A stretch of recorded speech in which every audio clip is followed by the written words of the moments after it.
What do we have happening in the Gator Pit today on this June 15th?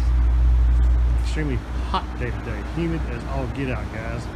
But here you go, you got Ritch Robin. I'm with Gator Pit Texas Custom Barbecue Pits, and we do custom cookers. And guess what? Bam! Meat Slinger 36 commercial cooker. You have a Pellet Pro, Smoke Daddy Pellet Pro 35-pound hopper. You have a 1/4 inch thick 20 by 20 square offset stick burning firebox, guys. Yes, this is a pellet grill or a pellet smoker or a pellet cooker, call it what you want, but it is a vertical offset stick burner as well. Yes sir, it's Gator Pit. Let's get into this thing here, guys. Let's start over here with the pellet side. Obviously Pellet Pro, made by Smoke Daddy. This is their 35-pound hopper, all digital, PID controller. If you get a pellet grill, pellet smoker, make sure it is a PID controller. Inside I've got some pellets in there, right? We're doing a little test run here. We'll fire this thing up, make sure everything on it works before this customer picks it up here in a little bit. He supposedly is on his way. We've got folding 1/2 inch D-rings to be able to secure this in his trailer. We've got locking foot brakes on his heavy duty all-weather commercial 6-inch casters. Down below we have a grease train, 2-inch ball valve grease train. Guys, this thing's constructed all of entirely 1/4 inch thick steel to include the door and all of the side, top, and bottom walls. Gator Pit commercial gauges. Gator Pit's Birdhouse stack, our signature stack. Gator badging. Gator Pit etched out into our stainless steel Gator logo. There are our gauges, Gator Pit gauges. They are recalibratable. Should you knock them out of whack for some reason or another, or think they're not calibrated, you can recalibrate them. Go to YouTube, type in recalibrating barbecue gauges, and you'll find a lot of videos on how to do that. Pro port for your wired meat thermometers and or other devices. Pellet Pro does come with a meat thermometer, or meat probe, whatever you want to call it. There it is, right there. You get a set of instructions as well. Plug that port or probe into that external probe port right there. Run that through your probe port into whatever meat you want to stick that probe in. And instead of opening your doors and having to stick it with a meat thermometer manually, you can walk over here, hit internal probe, and it will tell you what that meat temperature is without even opening your doors. Pretty cool, guys, pretty cool.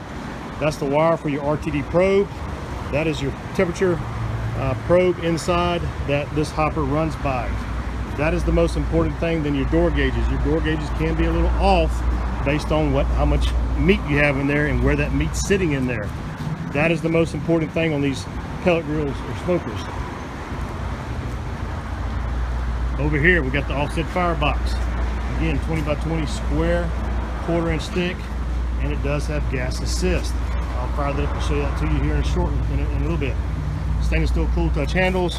We do have locking doors on here because this customer may be putting this in a food truck or concession trailer down the road. And inside you've got your 1/4 inch thick, heavy duty fire grate, your slide vents. Again, 1/4 inch thick steel. There's the tube going into the smoke chamber for smoke and heat.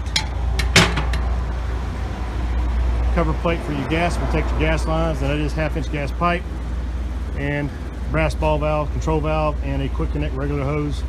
And we're running I don't know if you can see with the sun, up to 20 psi quick connect regular hose. We have an added pro port on this side as well for this customer. That was added. This is a beautiful pit. Let's get inside of this thing. Look at all this capacity, man. Woo-wee. That's what I'm talking about. This actually goes down below. Let me move that.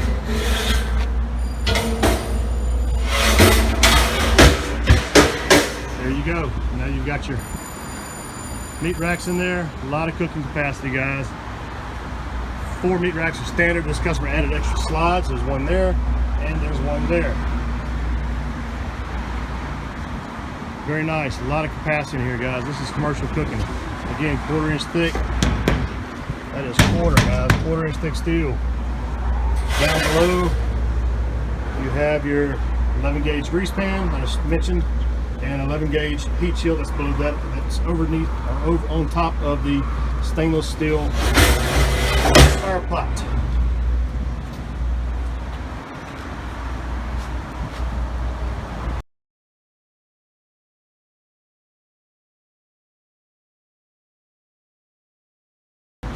So earlier I mentioned an RTD probe or thermometer. That's it right there. That is it, and we've got it about centered in here. And keep it clean. While I'm talking about it, it's stainless, so keep it clean after every cook. Wipe it, keep it shiny clean. But you'll see, man, this thing's beautiful. I'm gonna fire it up here in a minute. I'm gonna turn the phone off and come back. Let me get this thing filled up and fired and turn it on, and I'll fire the video back up. So I'll be back here in a few minutes.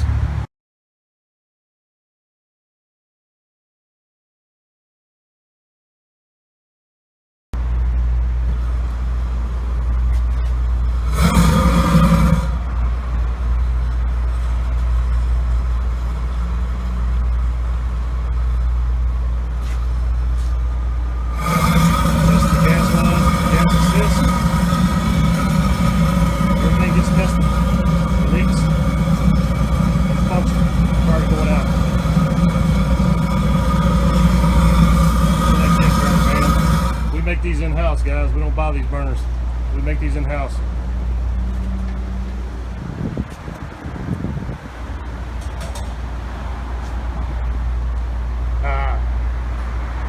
Pellet cooker, offset smoker with gas assist. What? That's what I'm talking about, baby. This is a customized meat Slinger 36. Look at that cooking capacity there, man. Grease pan. Down below that's a 4-inch thick heat shield. You can't see it. I mean, 4-inch. Sorry, 11 gauge. Down below is an 11 gauge heat shield and 11 gauge thick grease pan.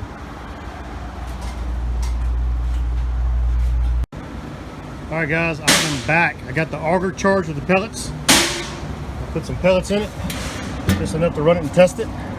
Make sure everything kicks on like it's supposed to. I set the low smoke. And obviously we've got, I don't know how it's showing up in the video, but I do have some smoke showing.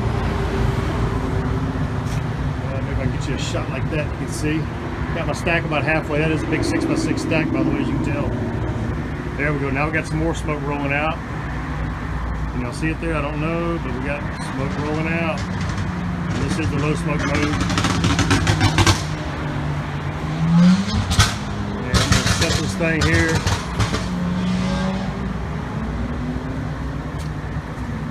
Cars are ridiculous on the street. All right, so let's do this. Let's go hit this thing. Let's close our door up, and I'm gonna put the mid button on. Mid brings you to 270. So I just hit that. I'm gonna close my door. Smell smoke, and we're gonna let it climb and hit 270. And then I'm gonna shut it down, and then my customer should be here any minute to pick it up. Hopefully it's cooled down before he picks it up. But he knew I was doing this, so I'm not too worried about it. I told him I wanted to fire it up and test it. I actually wanted to fire the firebox up, the offset side, and kind of show it in the video, but just did not have time, guys. I apologize for that. But I've built a lot of these verticals with offset fireboxes, so I know that runs. That's a no-brainer for me. But I still just wanted to do it. I thought it'd be a cool video. My temperature is now going up to 122, 125. I know y'all can't see it in the video because these LEDs don't show up with sunlight in the videos. But it's starting to climb, and it'll take a little while, so I'm going to shut it down. And I'll come back out here in a little bit, and I'll check it and see where we're at.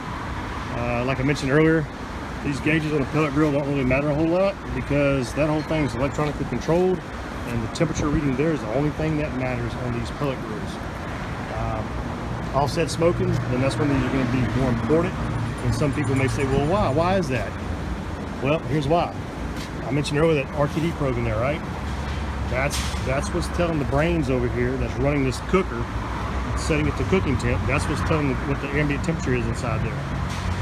So those gauges have nothing to do with that right there. Now, over time, you can kind of glance to these gauges and get an idea of what's going on inside there, like you do on any typical offset, right? But those are irrelevant to a pellet grill that is electronically controlled with an RTD, telling it what the cooking temperature is inside. Now we're at 130. So we are climbing 131. It's not going to take it too long, guys. I'm guessing probably 15-20 minutes and we'll be at temp. 250, 270. I got to set it 270 on the mid button. Tell you what, I'm gonna do 250 only because I know this guy's coming to pick it up. So I was at mid on 270. I'm gonna bump it down. I don't know if you can see the LED. It's 260, 255, 250. I'm gonna put it at 250. And let's go there, and then I'll set it down. Just because of the time, right? I don't want this guy picking up a hot pit, because these things do have a 15-minute shutdown cycle. And that's explained in the owner's manual, which you do get. That's sitting over there in the owner's manual. And, explains all that. What the 15-minute shutdown cycle does, it burns the unspent pellets in the fire pot down to ash. So it cools everything down. And when you do that, you open the doors, open the stack, let everything cool, right? I'm at 140 right now. 139, 140, fixing to hit 140. Well, it's climbing, guys, and it's climbing pretty quick, man. Going from what was 100 degrees, just based on the heat, it was already at 100 degrees, y'all. That's how hot it is. The cooker was at 100 inside already. Now it's at 140. Just a few minutes we've been talking here, so I'm gonna, rather than sitting here and watching this thing, 141, I'm gonna shut it down, and I'll be back in a little bit. Rich, see you here in a minute.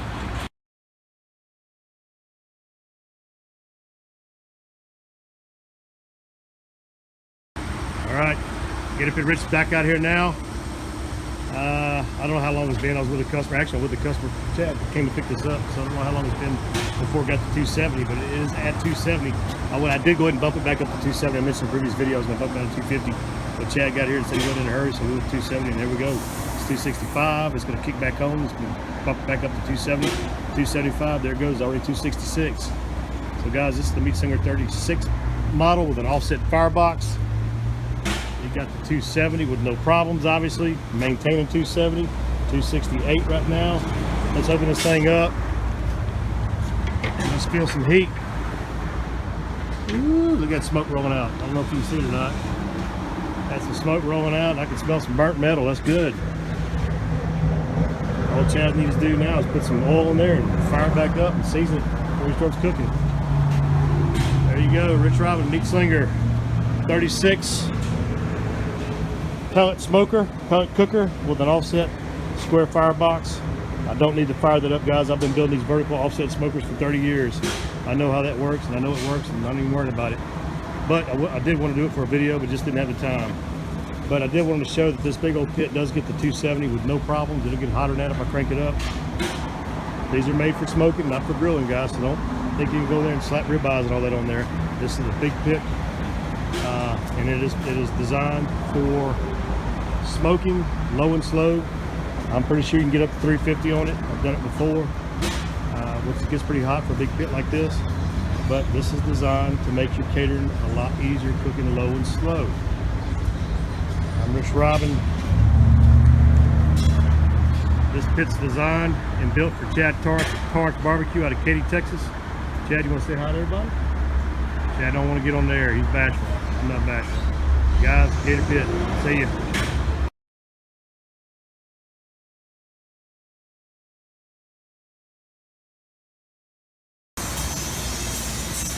All right, there we go. We're loaded. Ready to go to his new home, Tark Barbecue, Katy, Texas, guys. Check them out. They're on social media. Again, Tark Barbecue out of Katy, Texas. Cooking in a new Gator Pit. This is their second Gator Pit. We got the Meat Slinger pellet smoker with an offset stick burner firebox.